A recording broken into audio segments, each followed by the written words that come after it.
Hello tout le monde, j'espère que vous allez bien. Je suis ravie de vous retrouver aujourd'hui dans une nouvelle vidéo et étant donné que ces derniers jours j'ai vraiment retrouvé un rythme de lecture particulièrement soutenu, je vous retrouve pour vous faire un update lecture et pour une fois je ne vais pas vous parler de mes 4 derniers livres lus, mais de mes 5 derniers livres lus. Au programme de cette vidéo, je vous dirai d'abord ce que j'ai pensé du livre Autobiographie. Je vous parlerai ensuite de Prodigy. Je vous dirai ce que j'ai pensé du livre D'encre, de verre et d'acier. Ensuite, je vous donnerai mon avis sur Je suis ton soleil.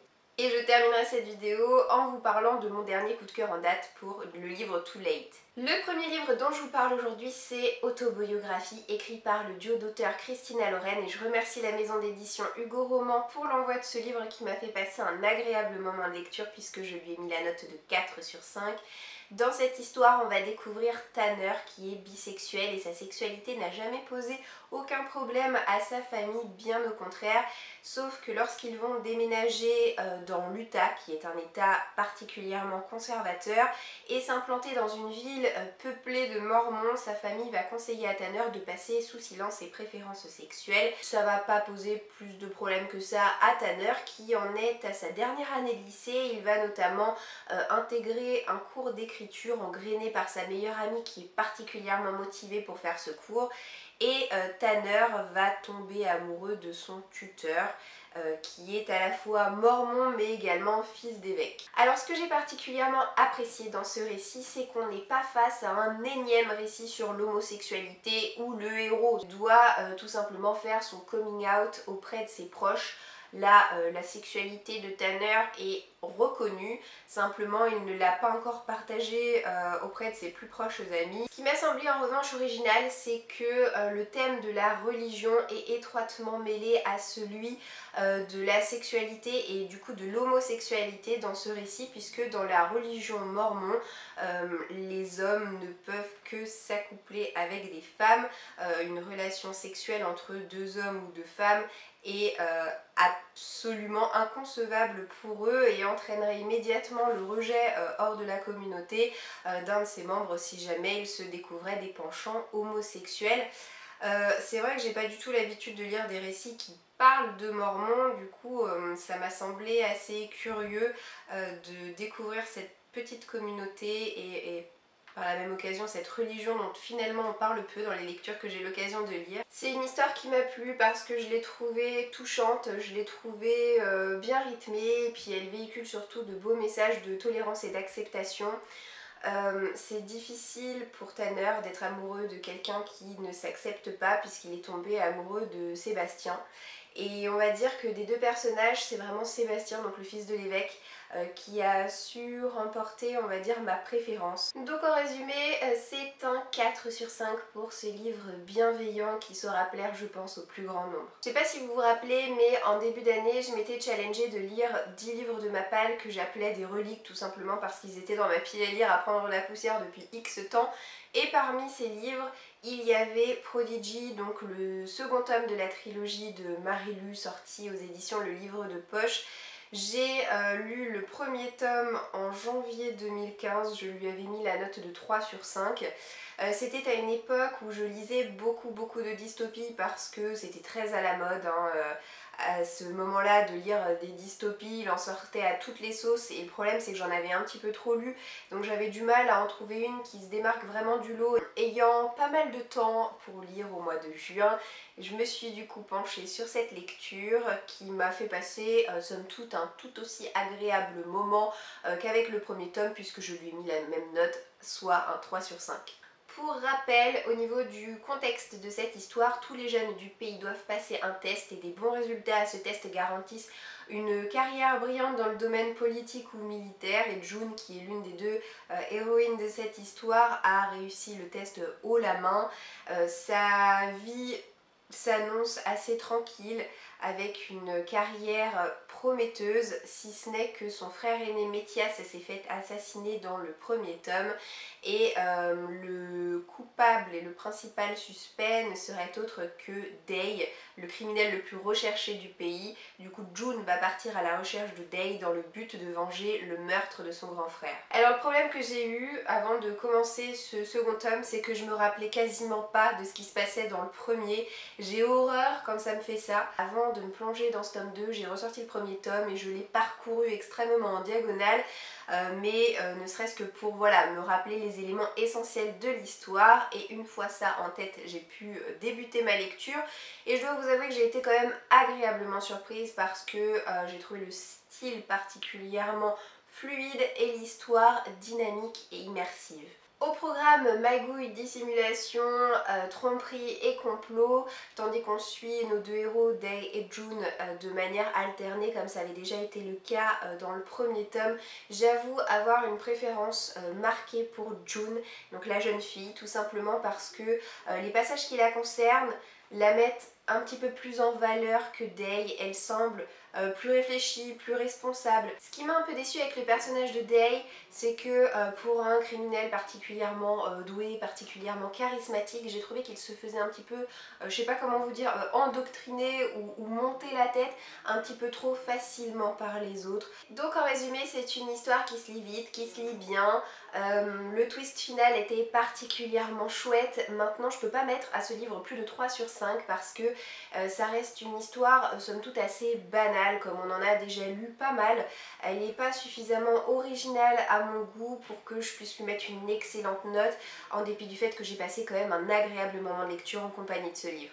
Je me suis ensuite plongée dans le livre d'encre, de verre et d'acier écrit par Gwendoline Claire et je remercie les éditions Lumen pour cet envoi. J'ai passé un excellent moment en compagnie de ce livre, je lui ai mis la note de 4 sur 5. J'ai cru pendant une bonne partie du récit que ce serait un coup de cœur et finalement il y a 2-3 petites choses qui m'ont chagrinée et qui m'ont fait revoir ma note à la baisse, mais ça reste quand même une super découverte. Alors dans cette histoire, on découvre et on se familiarise avec la scriptologie qui est l'art d'inventer un univers à l'aide d'une encre spéciale et d'un papier. On peut façonner comme ça tout un environnement mais également des personnages et Elsa, l'héroïne de notre histoire, est un personnage issu de la scriptologie, ce qui n'entache en rien la légitimité de son existence et un beau jour sa mère va se faire kidnapper ainsi que leur livre-monde. Du coup Elsa va devoir quitter son univers pour rentrer à l'intérieur de notre univers à nous dans le but de retrouver et le livre et sa mère.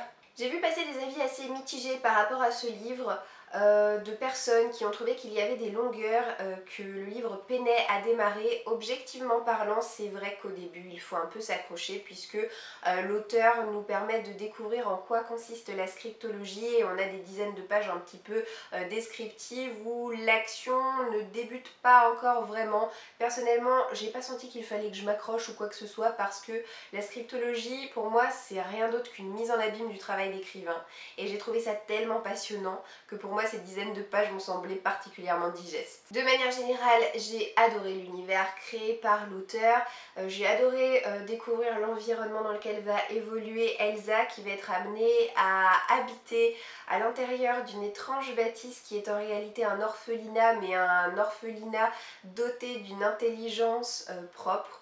Elle répond au doux nom de Casa et répond avec plaisir aux sollicitations de ses occupants, un brin maligne et facétieuse. Elle s'amuse parfois à faire tourner les gens en bourrique. J'ai également adoré les personnages secondaires et pour tout vous dire, ce qui a fait passer ma note de 5 sur 5 à un 4, c'est que j'ai un peu de mal à accrocher à Elsa, donc à notre héroïne. Je l'ai trouvée un petit peu froide, un petit peu distante avec les autres. Elle a du mal à faire tomber ses barrières pour se rapprocher des jeunes de son âge qui ne demandent qu'à l'aider finalement. Et ce qui m'a un petit peu dérangée, c'est que cette quête qu'elle doit mener paraît extrêmement ardue et tout lui tombe sans cesse, tout cuit dans le bec, tout paraît extrêmement simple. Donc en résumé, c'est un beau 4 sur 5 tout de même pour ce livre qui est extrêmement atypique, qui ne ressemble à aucun autre que j'ai eu l'occasion de lire jusqu'à présent. J'ai trouvé l'intrigue dynamique, bien pensée et intéressante. Les personnages m'ont plu à des degrés divers et variés comme j'ai pu vous le dire, mais en tout cas je suis très curieuse de ce qui pourra se passer par la suite et je lirai donc le tome 2 avec grand plaisir. Je me suis ensuite penchée sur le livre Je suis ton soleil écrit par Marie Pavlenko qui m'a été envoyé par les éditions Flammarion Jeunesse. On va découvrir dans cette lecture Déborah qui est en terminale, qui s'apprête à passer son bac et qui va se retrouver confrontée cette année à son chien qui mange méthodiquement toutes ses paires de chaussures, à sa meilleure amie qui s'éloigne d'elle et surtout aux problèmes de couple que rencontrent actuellement ses parents. Alors en débutant ce roman, je m'attendais à une lecture gaie et loufoque, je m'attendais à un concentré de bonne humeur, à une lecture feel good qui me permettrait de me vider la tête comme c'est pas permis. Et en réalité, loufoque, oui.